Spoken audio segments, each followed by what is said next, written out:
한 주 동안 월가에서는 어떤 섹터와 어떤 종목에 주목하고 있을까요? 김장열의 업사이드 시작합니다. 오늘은 아무래도 여러분께서 관심이 높은 분야죠. AI 관련주 두 가지를 또 살펴보려고 합니다. AI를 하려면 클라우드라는 인프라도 중요하기 때문에 클라우드 관련주 데이터 도구 그리고 여러분들과 친숙한 메타 플랫폼 두 가지 종목을 준비해 주셨는데요. 유니스토리 자산운용 김장열 투자전략본부장 나오셨습니다. 안녕하십니까? 안녕하세요. 네, 안녕하십니까? 말씀드린 대로 클라우드와 AI 쪽을 얘기를 해보려고 하는데 처음에 소개드린 데이터 도구라는 종목은 네네. 뭐 아시는 분들은 아시겠지만 조금 생소하실 수도 있을 그렇죠. 것 같아요. 근데 네. 제 기억으로는 지난주에 주가가 굉장히 활발했던 네. 종목으로 기억을 하는데 어떤 기업인가요? 네, 일단 이름이 좀 신기하죠. 귀엽죠. 네. 귀엽다. 맞네요. 도구라는 건데 도구인데 데이터 도구죠. 그러니까 데이터를 몽땅 가져오는 물어오는 그런 도구다. 이렇게 그러네요. 생각하시면 될 것 같아요. 일단 결론적으로 뭐 하느냐를 하기 전에 이 회사는 그 자체로서 우리가 흔히 얘기하는 그 아마존의 아마존 그 웹 서비스 있잖아요. 네. 클라우드, 그다음에 애주어, 마이크로소프트 애주어 이런 업체하고 상관관계가 매우 높습니다. 이 데이터 도구의 실적이. 그러니까 아마존하고 그 마이크로소프트의 그러한 클라우드 분야가 잘 되면은 당연히 우리 데이터 도구 실적도 같이 가는 거고 거꾸로 데이터 도구의 실적이 괜찮으면 거꾸로 역으로 아마존이나 마이크로소프트의 그 분야, 클라우드 분야는 견조하구나라고 유추해 볼 수 있는 좋은 어떤 그 프락시 역할도 할 수 있다. 이렇게 말씀을 드릴 수 있겠어요. 네. 근데 일단 이제 아까 말씀드린 것처럼 이제 그 AI가 되면은 이제 클라우드가 더 인프라스트럭처가 더 확실히 돼야 되고 더 많이 활용하게 되는데 필요하죠. 그렇죠. 근데 최근에 이제 작년 말부터 시작해서 올해 상반기, 가을 넘어가는 와중에 특히 2분기 넘어가면서 엄청나게 그 고객사들이 그 AI를 찾고 그걸 활용하려니까 클라우드를 액세스하고 하다 보니까 흔히 얘기해서 과부하가 걸릴 수 있거든요. 네네. 그래서 과부하를 좀 최적화하는 그 작업이 필요했던 거예요. 누구한테서? 그 클라우드 관련되는 업체들한테서. 그 여파가 우리 같은 데이터 로그에도 다소의 영향이 줄 수 있다는 컨선이 있었거든요. 걱정이. 근데 그것이 기간이 지났어요. 그러니까 과부하를 조정하는 그래서 실적이 약간 성장이 약간 주춤할 수 있다고 하는 그 신경 쓰이는 것이 2분기였는데 네. 그것이 지나서 3분기부터는 과부하, 워크로드를 최적화하고 좀 이렇게 좀 잘 조절해야 되는 시기가 지나가거나 아니 완화되는 조짐이 보이면서 실적이 확인이 되는 거예요. 그러니까 이제 커스터머들이 뭐 과부하니까 야 저기 데이터하고 좀 기다려봐 우리가 이거 최적화하는 시간이 걸려 이런 기간이 지나갔다는 거를 이번 3분기 실적을 통해서 확인했다는 거죠. 그래서 데이터 도구의 실적이 이제부터는 본격적으로 아까 말씀드린 성장할 수 있다. 클라우드에 제대로 된 워크로드 적정하는 걸 지나서 실적 개선이 확인된다라고 말씀을 드릴 수 있어서 핵심 말씀드린 것처럼 아마존, 마이크로소프트 클라우드하고 상관이 높다. 요거 하나만 기억해도 확실히 될 것 같고요. 뭐 하는 회사냐라고 본다면은 이제 얘네들이 이제 그 모니터링 하는 거예요. 모니터링? 그러니까 어떻게 그 클라우드가 사용되고 있고 AI로 인해서 클라우드가 어떻게 되고 있는지를 그걸 항상 모니터하는 방식이 있는데 제품명은 좀 특별하니까 그냥 듣기만 마시고 되는데요.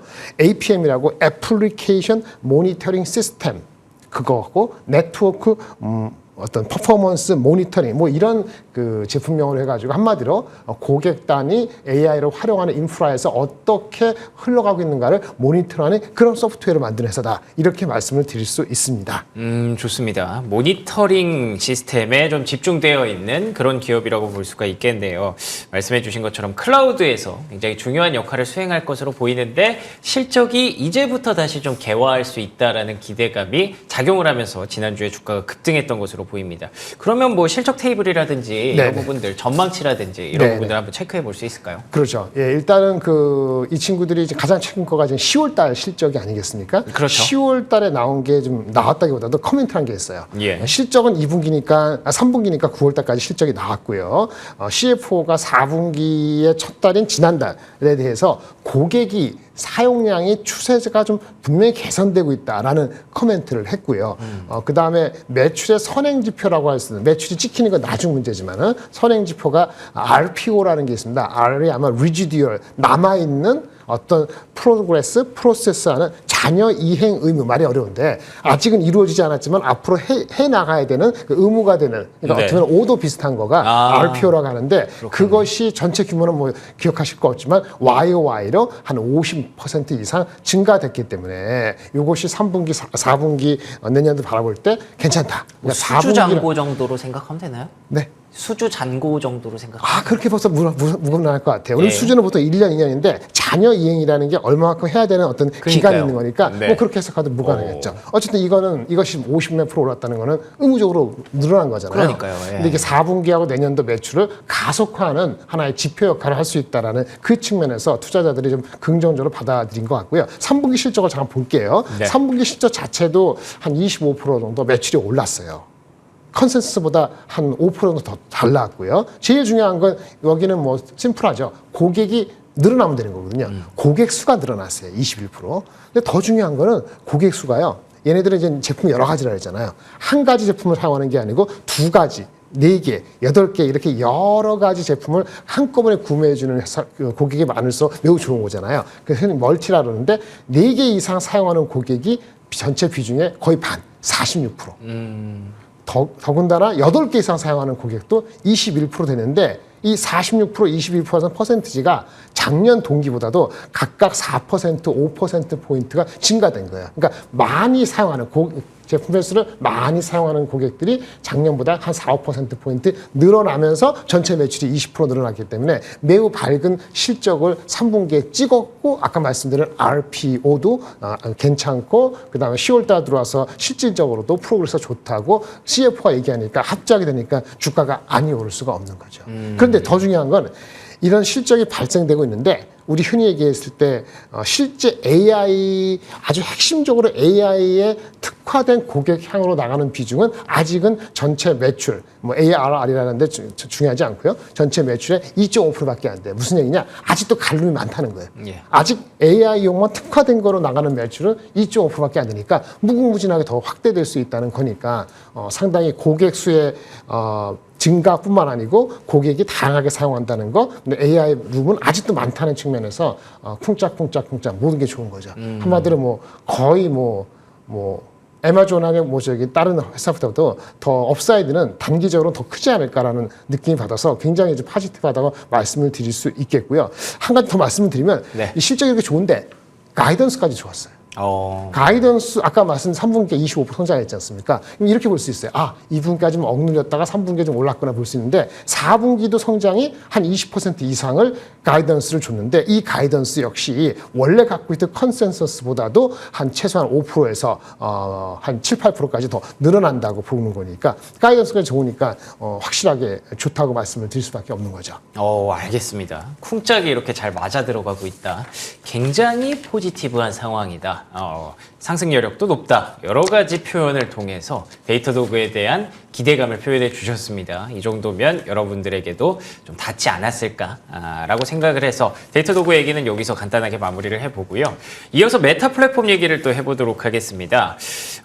메타, 사실 뭐 AI를 주도하고 있는 기업이다라고 보기는 어렵습니다만 올해 내내 주가의 움직임만 보면 메타 언제 이렇게 올랐지 싶을 정도로 놀라운 그런 상승률을 보여줬거든요. 네네. 어떤 포인트가 좀 있을까요? 그러니까 메타 하면은 얼마 전에 최근에 나온 거는 중국의 어디였죠? 그 중국의 업체를 통해서 그 메타 여기 그 VR 같은 이런 헤드셋 예. 그거를 좀 내년 하반기부터 판매한다고 나왔더라고요. 네네. 이거를 누구는 미국과 중국 간에 오늘 15일 날 만나서 정상회담 하는데 그거의 어떤 그 좋은 징조 아니냐 이렇게까지 확대 해석하는데 그건 아니더라도 메타의 원래 그 우리 VR 기기 이거에 대한 가능성은 애플의 비전 프로 이전부터 있었기 때문에 긍정적인 거죠. 근데 우리가 그렇게만 알면 안 되는 거고요. 메타는 뭐죠? 원래 페이스북이잖아요. 플랫폼. 네, 플랫폼. SNS. 그렇죠. 그리고 원래 나중에 메타 유니버스로 가려는 건데 그러다 보니까 투자는 엄청 하다 보니까 실적은 잘 안 나오고 예. 또 어딘가 모르게 엔비디아나 뭐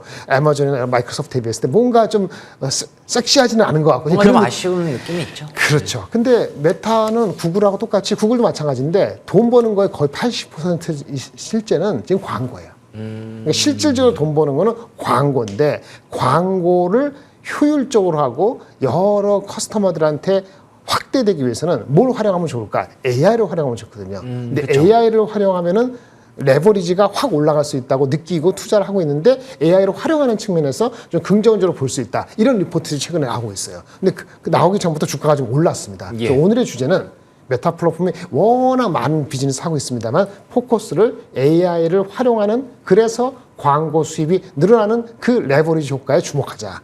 이게 제목입니다. 그 우리 M7, 매그니피센트 7이라고 하는 빅텍 미국의 업체 중에서 AI를 실질적으로 수익화해서 핵심적으로 재무의 어떤 형태를 확 올릴 수 있는 기업은 메타가 가장 높다는 거는 아는 분은 대충 다 알아요. 근데 그래요? 그 시기가 빨리 올 것이냐를 봤는데 이번부터 이제 오고 있다. 이렇게 볼 수 있어요. 그래서 광고가 좋아지면은 AI로 좋아지면은 그 관련돼서 순수한 플레이어, 그거 관련된 주가가 많이 오를 수 있는 건 우리 주식이다라고 말씀을 드릴 수 있겠고요. 물론 이것도 그 AI 기반에서 광고가 생산성을 증가되는 게 있는데 여기에서 뭐 어떤 비용이라든지 이거를 통제를 하면서 퀀티티를 늘어야 되는데 거기에 대해서는 의문이 좀 있었어요. 근데 이번에 실적이라든지 흐름이 어느 정도 되고 있구나. 이제는 좀 믿음이 가는구나. 그런 컨센서스가 조금씩 더 증가되고 있다. 이것이 오늘 그 메타 플랫폼에 대한 관심의 가장 큰 이유라고 말씀을 드릴 수 있겠습니다. 좋습니다. AI 시대가 오면 도대체 나는 AI로 무엇을 할 수 있을까? AI로 어떻게 돈을 벌 수 있을까? 저 개인적으로 고민이 굉장히 많거든요. 그런데 메타 플랫폼스의 SNS 광고를 활용하면 가장 빠르게 또 많이 돈을 벌 수 있다는 걸 많은 분들이 좀 공감하시고 계시다고 하네요. 네. 그래서 메타 플랫폼스를 오늘 선정을 해주신 것 같고요. 그러면 어떤 포인트에 조금 더 증권사는 주목하고 있는지 리포트에 나온 내용들을 한번 확인해 볼 수 있을까요? 몇 가지 수치에 관련되는 게 있긴 있습니다. 네네. 그게 약간 단편적으로 느낄 수 있는데 그래도 한번 보시기 바랍니다. 우리 그 분기에 이 그 메타에서 하는 것이 ARPU라고 많이 들어보셨을 거예요. ARPU, average인가요? Revenue per unit. 한 그 고객당 우리가 매출을 이끌 수 있는 그 그쵸. ARPU가 있는데 예. 이것이 미국, 유럽은 그 높겠죠. 근데 좀 약간 못 사는 나라들, 덜 산 분들은 미국, 유럽 이외의 지역이 또 우리가 많이 액세스가 되잖아요. 근데 그쪽에는 ARPU가 한 달에 4불, 5불이면 얼마죠? 7,000원? 네. 6,000원 정도밖에 되지 않는 지역이에요. 그래서 매일매일 들어오는 액티브 유저, 그 이제는 그 데일리 액티비티 DAU인데 그 유저 수가 4분의 3 정도를 이 지역에 차지하고 있는데 이 지역에서의 ARPU가 4불, 5불인데 조금만 늘어나도 사실은 우리의 업사이드는 엄청 좋은 거거든요. 그렇죠. 그렇죠. 근데 그쪽에서의 기여도가 증가되고 있다. 이거를 이제 포착했다는 얘기가 되는 거예요. 그래서 미국, 유럽 지역도 중요하지만 다른 지역에서의 ARPU가 증가되는 폭이 확대되고 있는데 그것이 AI 기반으로 1대1 그 광고 생산성이 반영된 거다라고 이제 해석을 하고 있는 겁니다. 그것이 가장 큰 거고요. 뭐 또 일례로 또 비슷한 건데 쇼폼 많이 있잖아요. 쇼폼. 그렇죠. 쇼폼 같은 게 소비가 많이 늘어나서 지난 3년간 인스타그램에서 체류하는 시간이 무려 한 40%가 증가됐다고 하더라고요. 그래요? 그러니까 그런 것도 이런 것들이 AI가 과세되면서 광고 노출수가 더 크게 증가된 것도 분명히 역할을 한다. 이렇게 돼서 아까 말씀드린 것처럼 체류 시간도 증가되고 ARPU도 좀 개선되고 여러 가지로 반복적인 매출이 지난 한 1년간 3배 정도 이런 AI 과세되면서 올라갔다는 것이 확인이 되고 있어를 그 준비된 데이터를 한번 보시면은 예. 그림만 볼게요. 상대적으로 유럽하고 미국 지역을 제외한 지역은 환경이 매크로 환경에 취약한 거잖아요. 그래서 알프가 낮은 지역인데 그쪽에서 상승률이 0.7, 1.7 이렇게 올라가고 있는 것이 얘네의 그 알프에 분명히 도움이 되고 있다라고 말씀을 드릴 수 있기 때문에 그 매크로 환경이 조금만 개선되면 이 올라간 그 탄력 알프의 증가 속도가 매우 탄력적으로 더 전개될 가능성이 있다라고 말씀을 드릴 수 있습니다. 좋습니다. 알프라는 게 뭐 좀 헷갈리시는 분들을 위해서 간단히 조금 보강 설명을 드리면 이 플랫폼이다 보니까 유동인구가 중요하잖아요. 얼마나 많은 사람들이 들어와서 체류를 하느냐. 근데 단순히 체류하는 게 아니라 그 사람들이 얼마나 많은 돈을 쓰느냐. 이 소비 액수를 계산을 한 게 ARPU라고 보시면 됩니다. 1인당 얼마나 돈을 쓰는지. 근데 그런 것들이 이제 점점 더 많은 쪽에서 점점 더 늘어나고 있다고 하니까 이걸 활용하면 AI로 메타 플랫폼스가 더 돈을 벌 수 있는 방법을 계속 고안할 수가 있겠죠. 자, 그러면 투자 전략 간단하게 한번 정리해 주실 수 있을까요? 어쨌든 주가가 엄청 비싸면 또 못 사잖아요. 맞아요. 많이 올랐어요. 그렇죠. 네. 근데 참고로 미국의 빅테크나 그 나스닥의 평균 그 PER은 보통 한 18배 정도, 20배 좀 안 되게 되고 있거든요. 있거든요. 예. 그래서 그런데 우리가 성장률을 감안한 거를 할 때는 PER보다는 PG라는 것 같습니다. 그러니까 Price Earnings Growth라 해가지고요. 그래서 PG라는 개념으로 봤을 때는 그 준비된 걸 보면은 엔비디아도 있고 테슬라도 있고 뭐 마이크로소프트, 애플 다 있는데 아직은 과거 평균 지난 한 4, 5년간의 PEG의 평균 배수보다 높지 않은 주가가 아직 여유가 있는 거지 않습니까? 그런 측면에서 봤을 때 아마존, 메타, 엔비디아 같은 주식은 여전히 최근 평균보다 더 낮아요. PEG가 1배 이상이면 성장성을 많이 좀 받았다라고 보는 거고 PEG가 1배 이하면 아직 성장성 대비했을 때는 밸류에이션이 높지 않다고 보는 거거든요. 예. 거기에 속하는 게 메타, 아마존, 엔비디아 같은 것이 0.8, 0.7, 0.5 정도니까 기존의 테슬라, 마이크로소프트, 애플보다는 분명히 밸류에이션에 아직은 여유가 있다라고 말씀을 드릴 수 있기 때문에 AI 수익화가 지속적으로 가능성이 확인이 되면은 이 PEG 낮은 밸류에이션은 좀 더 높아질 가능성이 있지 않을까라고 바라보고 있습니다. 알겠습니다.